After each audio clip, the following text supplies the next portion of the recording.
Would you consent to a search of your vehicle? Yes. Do me a favor and put your hands up on the dash for me. He's going to run the dog around the outside of the car for a routine drug sniff, okay? She had consent to. Holy shit.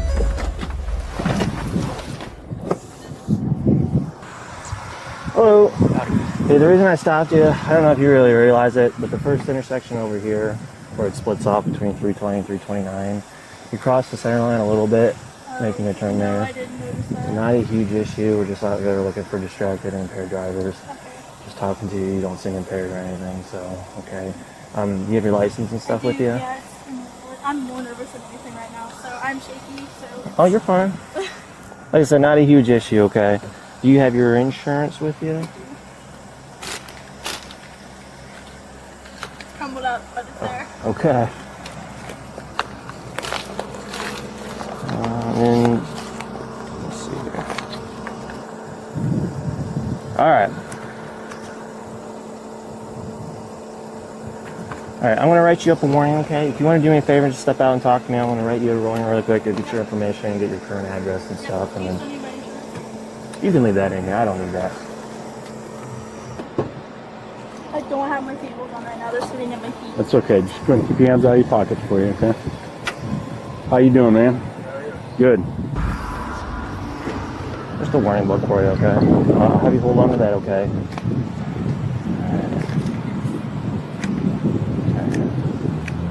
Where did you say you were coming from? Worcester. Okay.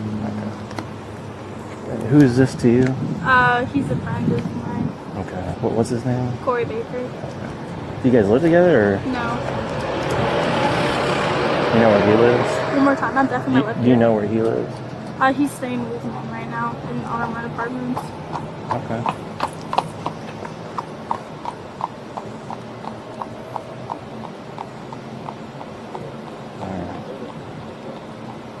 Is there anything illegal in the car that I need to know about? No, sir, there's not. I wouldn't let him have anything in my car, so. Okay. Fine.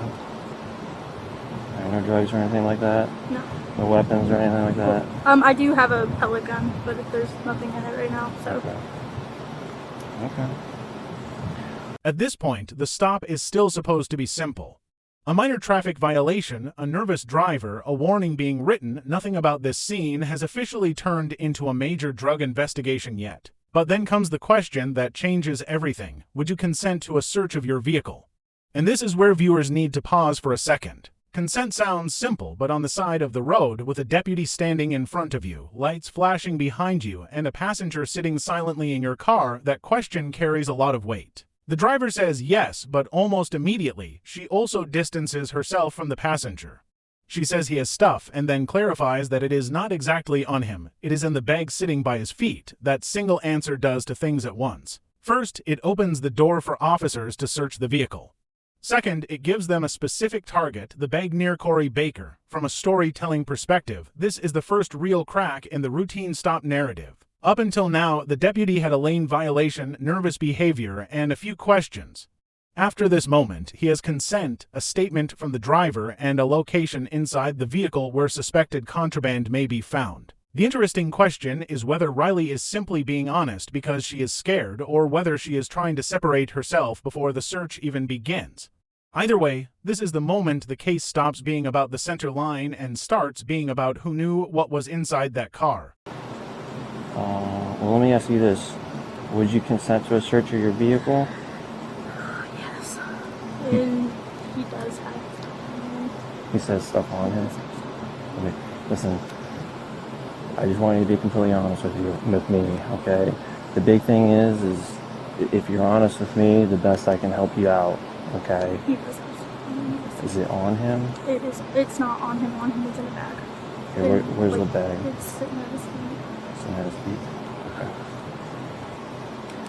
You said this is your car, okay? It is my car. You okay if I run my dog around the car too? Yes. Okay. Sweet. Yep.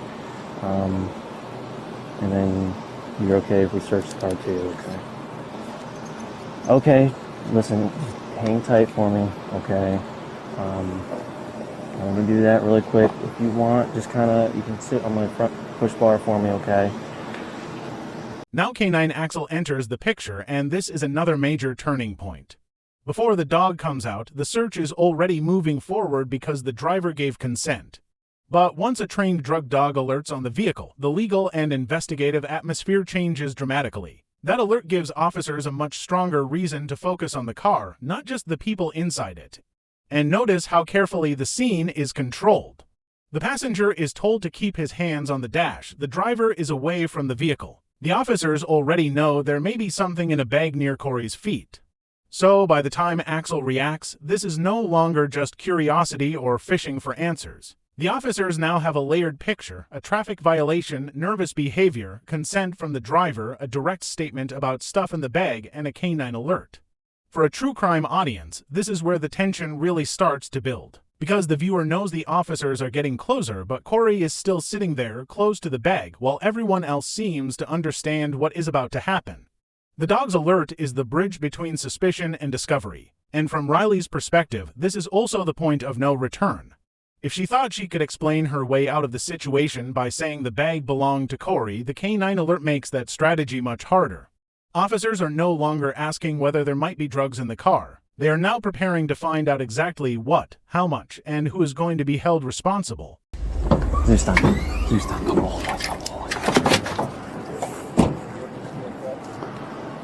Yeah, if you can. Do me a favor and just put your hands up on the dash for me. He's going to run the dog around the outside of the car for a routine drug sniff, okay? Wait. Hey, keep your hands up. Check, guys. Get. Check, up, check.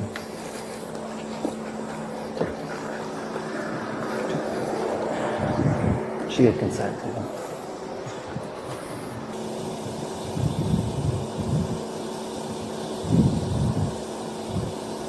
Don't kick him.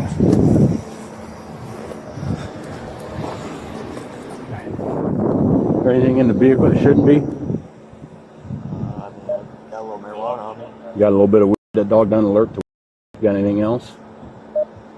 If you do, just work with us. Alright, just hang tight for me, okay? What else you got on you? You sure? Huh? This is your chance. Okay? Be honest with you. We'll work with you, but if it gets to that point, we'll find something else. What else? What all do you have on you? Nothing? Okay, go ahead and step out. You want to lean up against that push bar if you want. Nothing in your hat?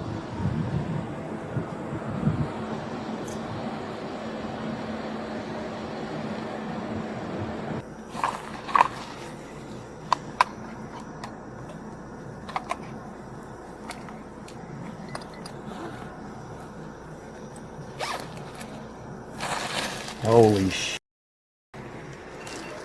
Temporary log 24 in. Passenger side, forward one.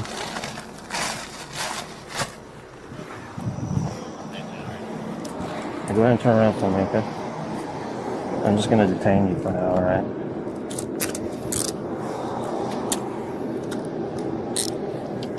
You know, from your car. Yep. Okay. I'm gonna have you come to this side, okay? I'm gonna have you sit in the back of my. Station's not gonna blow off the thing, is it? I'll grab it here in a second, okay? Whoop, you alright? Nope, going down. Alright. Just go ahead and have a seat for me, okay?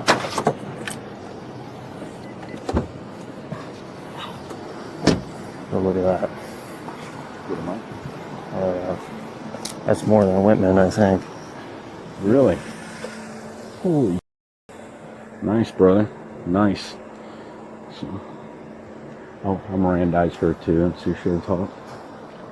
Sweet. There's a bunch of stuff in there too. What's that? They got user room out in here too. Okay. And she was pretty forthcoming once I Mirandized her.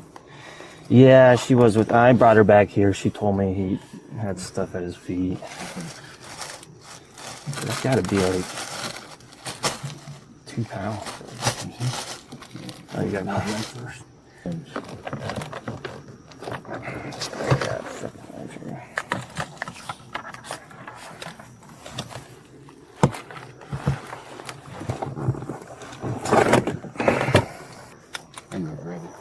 Yeah, I'm gonna call Terry really quick. syringes too.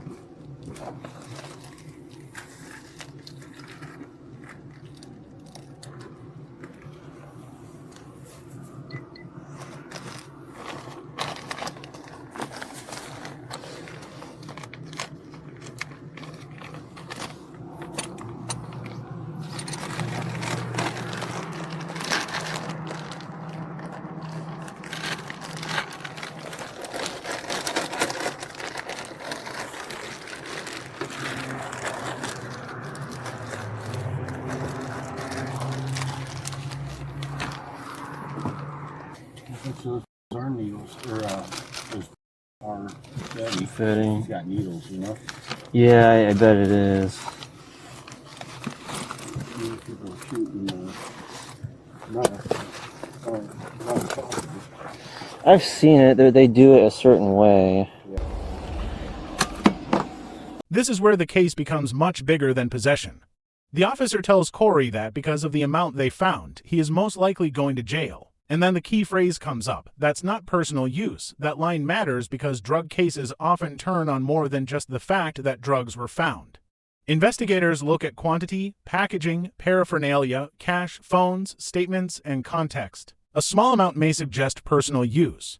But a large amount, especially with packaging materials, syringes, pills, and a phone that officers believe may contain messages about pickup, payment, and Wadehouse starts pushing the case toward trafficking. Corey tries to stay vague. He does not clearly admit how much is there. He does not explain where it came from. He asks whether Riley is getting charged, and the officer brings up possible complicity to distribute. That tells us the investigation is no longer focused only on the bag itself. Now officers are asking a deeper question. Was Riley just the driver, or did she know enough to be part of the trip? This is also why the phone becomes so important later. In modern drug investigations, the phone can become the map of the case. Messages may show who arranged the meeting, where the drugs came from, how much money changed hands, and whether the drugs were meant for resale. So, when Corey refuses to give a clean explanation, the evidence may speak for him. By this point, the original warning has completely disappeared. What started as crossing the center line has turned into a trafficking case built on quantity, statements, and digital evidence.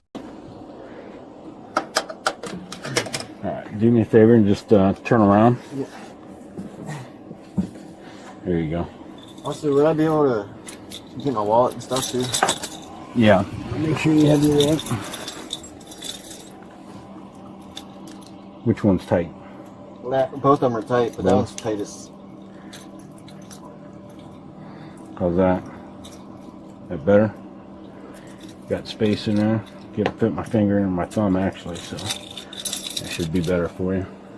Yeah?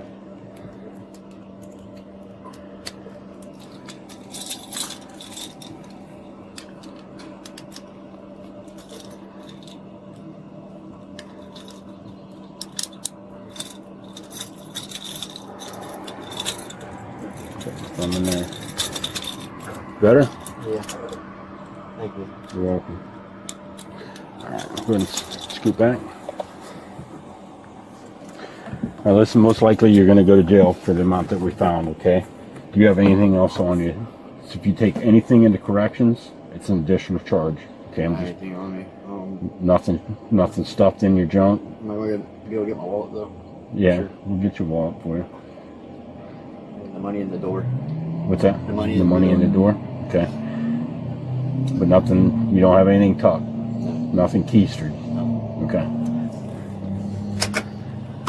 I just don't want you to get hemmed up with another charge. She ain't getting charged, is she? What's that? She's not getting charged, is she? We're debating that right now. Okay. For complicity. Listen. Mm-hmm. What's that? Complicity to distribute. Listen. Yeah. You and I both know that's not personal use. That's a lot of weight. You know that, and I know that. I've been doing this job for 26 years. Would you agree on that? I don't know how much is there. Yeah, you do. Listen, don't bullshit me, dude. I've been around the block a few times. Okay?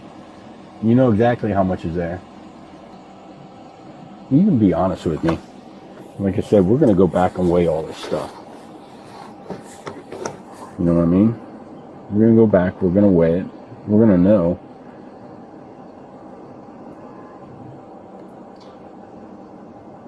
I'll be the first one to tell you if you got ripped off, 10, 20 grams. Because I'm willing to bet whoever you picked it up from didn't weigh it in front of you. Am I right in that? All right, man. Let's think about a few things, all right?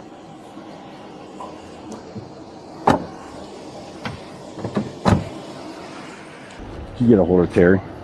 Yeah, he's on his way. Okay. Called him to. What did he say? He's saying that, well, I asked him, I said, how much weight do you got? And he's like, I don't know. I said, is it personal use? And he looked at me and he goes, yeah. I'm like, bull. I said, that's not personal use. He wouldn't tell me where he got it from. I do know that he's on probation, so you might want to tell Terry that, for aggravated possession. I'll just have him sit in the interview room and sit in there with him. Does that sound good? What's that? Does that all sound good though? Yeah, sounds good to me. I'll get out of here before you talk to her. So I really don't want him to know that she's writing a statement. And then, yeah. You get pictures of all that?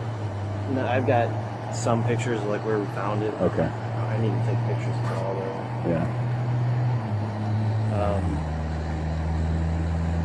Yeah, I'll talk to her, get a statement from her. I'll do a once over to the car really quick and then cut her loose. Okay. And then, I was like, oh yeah, I'm gonna take his phone. Yeah. Oh yeah. 100%. He does want his wallet and that money that was in the door pocket. So I'll grab that. Was his phone? I think is it the one that was... All right, I got your wallet, money that was in the door. Is this your phone? Okay. We're taking the phone as evidence. Okay. So you know what we'll do with this? We'll download everything in here. What are we gonna find on this? Huh? Well, I mean, we both do, Corey. All right. Like I said, this is old stuff for me. Okay. You know what's on the phone. I know what's on the phone.